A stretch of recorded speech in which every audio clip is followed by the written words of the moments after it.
Hey everybody, welcome back to another episode of In-Depth Angling. Today I'm going to be doing a little bit of some unboxing of some new gear, some new lures, and other equipment that I've gotten for this upcoming year. I'm kind of sitting here in limbo up here now in northern Minnesota. We are in the ending segment of ice melt.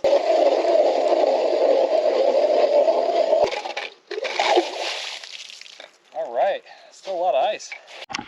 I am hooked onto the bottom edge of the ice there, and it's reading right at 16 inches. Here, I should be able to start paddling hopefully next week on a couple places and doing some fishing again. But I wanted to give you guys a quick look at what I'm going to be throwing out there this year that's going to be new on the channel.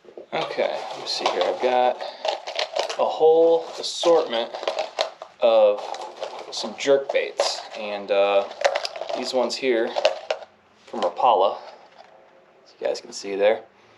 Husky jerks, deep down husky jerks. I've used the regular ones before, but I want to get down to some fish that are a little deeper and of this variety and stuff. I fished some jerk baits that get down a little deeper. These ones here, pink clown. This one's just a silver blue with like an orange belly to it. I've caught a lot of fish up here on that color, just not that style. And I got a bunch of them in the regular husky jerk as well. There's another kind of a chrome and pink back. This one's got some gold and orange with a black back on there. That one's a little bit newer. I haven't thrown that around yet, but I'm excited to start throwing some of these jerk baits around as we get this ice to melt off up here in this early season. They're going to be great for those walleye, pike, and bass that we're going to be going out and fishing in the boundary waters with, and in the area up here around Lake Vermilion all throughout the month of May, really leading up to when those fish are going to go spawn, or cutting out of post-spawn. Those fish are kind of suspended, and in this colder water especially, nothing really is going to beat a jerkbait in that cold, clear water when these fish are aggressive, looking for an easy meal. So also got some Rapala X wraps here. This one's in a perch color. I'll take one of these out for you guys to look at it. From what I can tell, these ones have got like a little bit more flash, crystal flash and stuff around their tails on the back of this bait here. You guys can see it's a little bit of some orange, and it's like some little flash that's sitting on there. So as this thing kind of pauses, this hair will kind of flare out and everything. As you're pulling it along, it kind of shrinks itself down. But I'm really excited to start throwing some of these up and around some shallow break lines and stuff near some points for some bass within the next month. I'm going to get ready to go and start doing that. Opener's still a few weeks out, so got a little while before I can start using these guys. Let's see what else I got in here. Oh, another deep down husky jerk, kind of in a clown color with a, traditional orangish red face with a yellow back, silver sides, that type of thing. It's great for like a stained water. Again, this is a deep down husky jerk. These ones are going to go down to that 7 to 16 foot range. Catch you some of those fish that are still kind of coming up from the depths before they're moving up shallow to go spawn and do their thing this year. But these are going to be something you guys will see me throw quite a bit on the channel this year, and I think they're going to be good fish producers, whether I'm going for walleye, bass, or pike. Yeah, more of the same type of thing. Regular husky jerk there. These ones kind of the same depth range, that 4 to 8, 4 to 6 foot range that the X-Wrap's going to cover there. A little bit easier on the budget though, and still pretty effective. Slightly different action. I can probably throw on some different marabou or some crystal flash on the back trebles of these two to make them pop and get to be looking like that. I like the rattle on this too. A little maraca for the bass.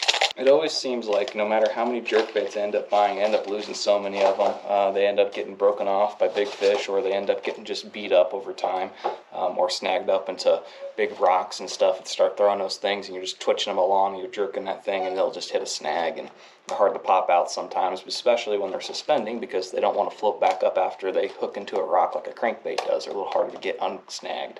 So it's good to have a good assortment of that, different colors, different depths. Should be ready for a lot of different water polarities and different forage bases that I'm going to be fishing out there. Something I'm looking forward to a little bit later in the year, a little whopper plopper and a loon color. Might be doing some night fishing out for some smallmouth and maybe some pike and stuff. Get some full moon action going on during spawn and start throwing this guy up shallow, making a little bit of some commotion and pausing it up there over the top of those beds. See if we can catch ourselves some fish. What do we got here? Oh, right on.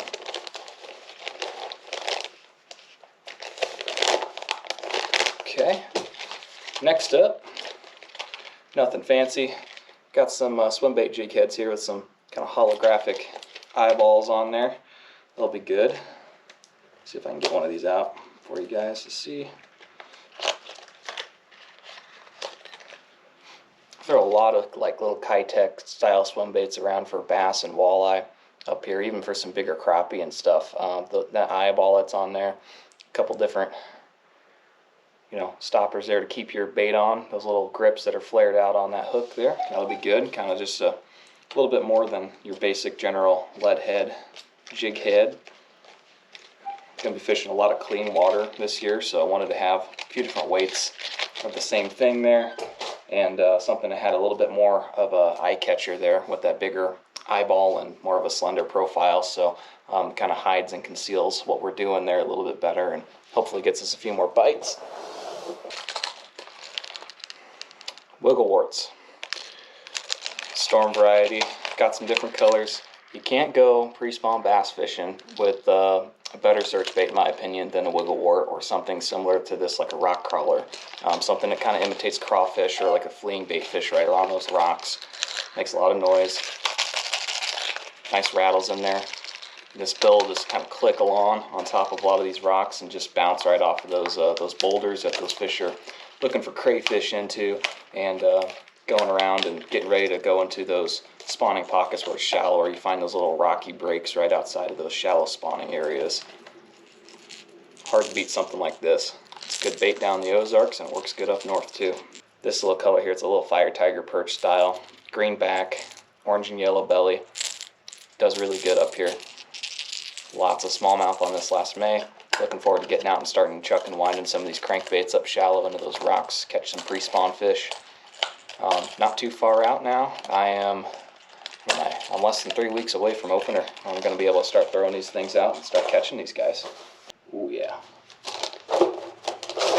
So as I mentioned earlier before, with the swim bait idea and stuff, I got me some, kind of straight tail little swim baits there, some plastic minnow style swim baits.